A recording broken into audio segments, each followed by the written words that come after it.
So hi everyone, welcome to my video. के छ त सन्चै हुनुहुन्छ?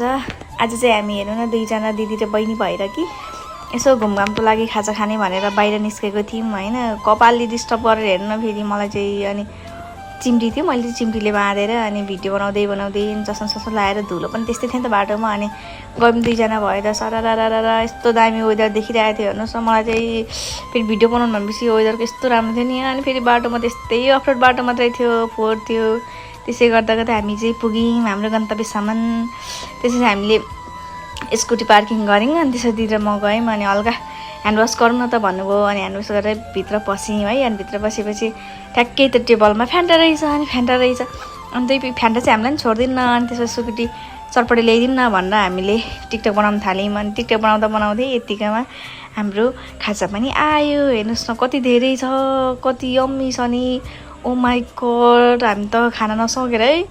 अनि त्यसपछि मैले टेस्ट गरेँ होइन। मलाई चाहिँ फेरि ओभर मनपर्ने हो नि त यो सुकुटी चटपटी। जो सुकुटी भनेपछि चाहिँ मलाई लास्ट मनपर्ने होइन। मलाई चाहिँ मिठो लाग्यो होइन सुकुटी चटपटी खाना चाहिँ। अनि त्यसपछि ल दिदी अब तपाईँको पालो है, तपाईँ खानु त कस्तो रहेछ भने होइन। दिदी फेरि कमेडी गरिदिइ हाल्नुहुन्छ कि बेला बेलामा, त्यस इन्जोय गर्नुहुन्छ होइन। अनि दिदीले पनि दामी छ मिठो छ भन्दै खानुहुन्छ। गम खानुभयो। अनि त्यसपछि मैले चाहिँ फेरि यता गम खाएको छ भगवान्। यति धेरै खाएँ कि सकेन हौ, जति खाए पनि सकेन। फ्यान्टा चाहिँ हामीले दुईजनाले फिनिस नै गरिदिउँ होइन। त्यसपछि चटपटी चाहिँ फेरि हामी दुईजनाले नि छोड्यौँ होइन। अलिकति खानै सकेनौँ क्या, त्यति धेरै। ओ माई गड। अनि सुकुटी चाहिँ फेरि छानेर सबै खायौँ होइन हामी दुईजनाले नि। अनि दुईजनाले सुकुटी सक्यौँ, चटपटी चाहिँ अलिकति बाँकी थियो। अनि चटपटी चाहिँ त्यत्तिकै छोड्यौँ अलिकति चाहिँ। नसकेपछि के गर्नु त, राम भुँडी दुखेर ठाउँ नभएपछि। अनि यति मिठो छ कि छोड्न नि लोभ लागिरहेको थियो। त्यही नै छोड्यौँ हामीले, अलिअलि भए पनि छोडिदिउँ होइन। अनि त्यसपछि हामी खाइसक्यौँ होइन। हेर्नु चाहिँ म चाहिँ हल्का, मेरो चाहिँ के भन्छ फ्यान्टा सकेको थिएन क्या। अनि म चाहिँ बिस्तारै खाँदैछु। ल अब चाहिँ जाउँ भनेर अनि हामी चाहिँ निस्क्यौँ होइन। म चाहिँ सुपारी टोक्दै निस्केँ। अनि दिदी चाहिँ स्कुटी झिक्दै हुनुहुन्छ, म सुपारी देखाउँदै नकल पार्दैछु। अनि यसो हेरेको मेरो त बुढी ठुलो भएछ, राति धेर खाएछ।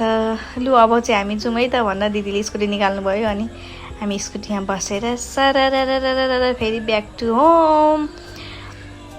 यसो हल्का भिडियो बनाउँदै जाउँ न त अब फर्किँदै पनि भनेको। ठ्याक्कै फुलबारी चोकबाट भित्र पस्ने रहेछ, धरमपुर चोकदेखि हल्का भित्र गएर एचके हाउस भन्ने ठाउँमा गएर हामीले चाहिँ सुकुटी चटपटे खायौँ होइन। लास्ट मिठो छ।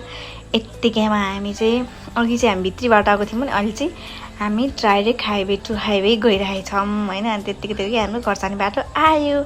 अनि त्यसपछि हामी सररररर घरतिर लाग्यो। लगभग घर पनि आइसक्यो होइन। दिदीले चाहिँ मलाई घरसम्म लिएर छोडिदिनु भयो। ल म गएँ है त भनेर दिदी जानुभयो। अनि म भित्र आइपुगेँ। सो बाई, अब नेक्स्ट भिडियोमा भेटौँला।